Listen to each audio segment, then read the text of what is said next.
अच्छा डॉक्टर साहब, जो किडनी फेलियर की डिसीज़ है, इसकी अलामात क्या-क्या हो सकती हैं? किडनी फेलियर जो है ये जैसे कि हाँ, मैंने आपको बताया ये लास्ट स्टेज है, फ़ौरन से आपको किडनी फेलियर नहीं हो जाता। मतलब अगर एक इसकी बंदे को ये बीमारी है तो उसको फौरी से शो नहीं होगा, उसको किसी स्टेज पे जाके पता चलेगा, वो फर्स्ट उसको स्टेज है या पहले सेकंड? सिम्पटम्स होंगे, कुछ सिम्पटम्स शो होंगे, हाँ, जैसे मैंने आपको बताया फर्स्ट जो 2 स्टेजेस जो होती है हुँ, ना, उसमें इतने ज़्यादा आपको सिम्पटम्स शो नहीं हो रहे होते हैं, इसलिए वो डायग्नोज़ नहीं हो पाता। हुँ, और इसमें जो है सिम्पटम्स जो अलामात पेशेंट को महसूस हो रही होती हैं, उसमें यूरिन बहुत ज़्यादा आ रहा होता है, हुँ। हर टाइम नोज़िया, वॉमिट जैसी फ़ील आ रही होती है, आपके मुँह का टेस्ट जो है वो खराब हो रहा होता है। अच्छा, इसके अलावा जो काज़ेज़ हो सकती हैं इसकी। इसके अलावा जो है सिम्पटम्स की अगर हम बात करें हाँ, तो उसमें आपकी स्वेलिंग हो जाती है फेस पे, हुँ, आपके हैंड्स पे, फीट पे। तो ये सारे सिम्पटम्स आपको शो हो रहे होते हैं पहले। तो सिम्पटम्स पहले शो होते हैं, फिर आपकी किडनी की सिचुएशन वर्स होती है और हुँ। वर्स होती-होती इस स्टेज तक पहुँच जाती है कि आपको किडनी फेलियर हो जाता है। फिर उसका हल जो है वो डायलिसिस होता है, फिर आप डायलिसिस पे चले जाते हैं, जो कि मोस्टली जो है वो लाइफ टाइम चलता है फिर अच्छा, ये जो पेशेंट का। डायलिसिस हो रहा होता है, ये किस स्टेज में जाके होता है? आपने जैसे बताया कि इसकी 5 स्टेजेज़ होती हैं किडनी बिल्कुल फेलियर की, ऐसे तो ही ये है। किस स्टेज में जाके आपको ये ज़रूरत पड़ती है डायलिसिस करवाने की? 4th और 5th स्टेज में जाके आपकी हाँ, किडनी का फंक्शन जो है वो बहुत ज़्यादा डिस्टर्ब हो जाता है। हुँ, आपकी किडनी का जो काम है कि उसने टॉक्सिन्स वगैरह आपकी बॉडी से एक्सक्रीट आउट करने हैं, हुँ, जो वेस्ट मटेरियल है उसको रिमूव करना है, तो वो किडनी अपना सही से काम नहीं कर रही होती। ठीक फिर है। आपको डायलिसिस की ज़रूरत पड़ती है 4th और 5th स्टेज में। ठीक है, और ये जो गुर्दा चेंज करवाने वाला कॉन्सेप्ट है, वो एक गुर्दा खराब हो तो चेंज हो सकता है या दोनों खराब हो तो उसमें भी बंदा एक चेंज करवा सकता है? बिल्कुल, अगर आपकी किडनी फेलियर पे चली गई है, बिल्कुल हुँ, काम करना बंद कर गई है, 5th स्टेज पे चली गई है, आपकी कंडीशन बहुत वर्स है, हुँ, तो हुँ, फिर हुँ। कुछ लोग जो है वो किडनी ट्रांसप्लांट की तरफ भी जाते हैं। ठीक है, और मेडिकेशन के हवाले से आप क्या कहना चाहती हैं इसमें? मेडिकेशन के जो है वो साइड इफेक्ट कुछ मेडिकेशन के साइड इफेक्ट्स होते हैं, हुँ, जिसकी वजह से आपकी किडनी खराब होना शुरू होती है।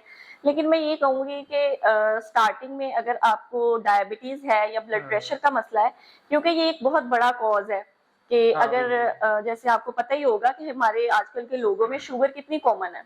शुगर भी है, ब्लड प्रेशर भी ब्लड है। प्रेशर भी बहुत हाँ, कॉमन है। जिस पर्सन को शुगर है, ब्लड प्रेशर है और वो अपनी मैनेजमेंट सही नहीं कर रहा, हाँ, अपनी तो लाइफस्टाइल उसको मैनेजमेंट नहीं कर रहा, लाइफ के किसी समय भी जाके ये बिल्कुल हो ऐसे है। सकता है। तो लेटर ऑन उसको कुछ हुँ, ईयर्स के बाद जो है वो किडनी का इश्यू हो सकता है।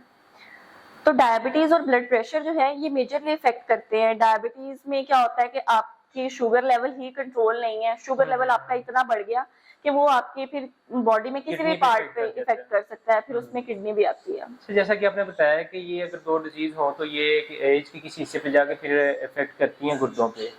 तो जो बंदा मेडिसिन यूज़ कर रहा होता है इसमें ब्लड प्रेशर में या डायबिटीज़ में, तो वो मेडिसिन भी कोई इफ़ेक्ट कर रही होती है गुर्दों पे? कुछ मेडिकेशन ऐसी होती है जो कि आपकी किडनीज को इफेक्ट कर रही होती है, हुँ, लेकिन उस मेडिकेशन की वजह से आप डायरेक्टली जो है वो किडनी फेलियर पे नहीं जा सकते 5th स्टेज पे। हुँ। स्टार्टिंग में जो आपको इश्यूज होते हैं वो यूरिन ऑब्स्ट्रक्शन हो जाती है, आपको यूरिन सही से नहीं आ रहा होता या फिर आपको डिहाइड्रेशन इतनी ज्यादा हो जाती है, उस वजह से आपको क्रोनिक किडनी डिजीज हो जाती है, हुँ। जो कि कुछ हद तक क्योरेबल है अगर इनिशियल स्टेज पे आप अच्छा, डायग्नोज कर लें उसको। ये जो डिज़ीज़ ही मेन इसका इफ़ेक्ट हो सकती है कि अगर आप पहले से ही आपको डिज़ीज़ है तो वही इफ़ेक्ट करेगी आपके गुर्दों पे?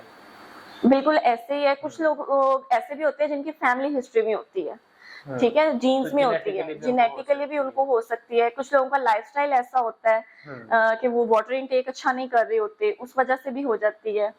तो अच्छा, किसी इसमें बंदे ने डायग्नोज़ करवाया, उसको फर्स्ट या सेकंड स्टेज में पता चल गया कि मुझे ये इश्यू हो रहा है, किडनी का कोई ना कोई इश्यू है, तो हम्म, उसको क्या एहतियात करनी चाहिए इसमें? उसको अपना वाटर इनटेक जो है वो अच्छा रखना चाहिए, हुँ, हाई प्रोटीन्स फूड जो हैं हुँ। उसको कम इस्तेमाल करना चाहिए। इसके अलावा जितना आप मैनेज कर सकते हैं अपने लाइफस्टाइल को, तो अगर आप स्मोकिंग कर रहे हैं, एक बंदा जो बाहर धूप में, गर्मी में काम कर रहा है, बिल्कुल। तो उसको उससे भी अवॉइड करना चाहिए आई थिंक कि वो बाहर अगर गर्मी धूप में में काम। एक पर्सन का काम ही ऐसा है कि वो धूप में हाँ। करे, तो उसको कोशिश करनी चाहिए वो अपना वाटर इनटेक, फ्लूइड इनटेक अच्छा रखे। हुँ। क्योंकि डिहाइड्रेशन की वजह से भी आपको किडनी का इश्यू हो सकता है कि आप में आपके जिस्म में पानी की हाँ, इतनी पानी की कमी हो कमी गई है, होगी तो फिर आप पानी किडनीज़ ज़्यादा इफेक्ट हो रही जितना हैं। भी इनटेक करेंगे वो तो निकल जाएगा आपका बिल्कुल ऐसे ही है। और स्वेटिंग के किडनी थ्रू। की जो लास्ट स्टेज होती है किडनी फेलियर, हुँ, उसमें फिर आपकी बॉडी में इतने टॉक्सिन्स प्रोड्यूस होने लग जाते हैं कि वो हुँ, आपकी बॉडी में स्टोर होना शुरू कर देते हैं। या फिर आपका लिवर इफेक्ट कर देते हैं, वो जाके लिवर में स्टोर होना शुरू कर देते हैं। इसीलिए बहुत से डॉक्टर रिकमेंड करते हैं कि किडनी डिजीज में साथ में लिवर के टेस्ट भी वो करवाते हैं। मोस्टली लोगों सही है। जिनको किडनी का इशू होता है उनको उनको साथ में liver का भी लिवर हो का भी सकता है। इशू होता है। बिल्कुल। ठीक है, ठीक है।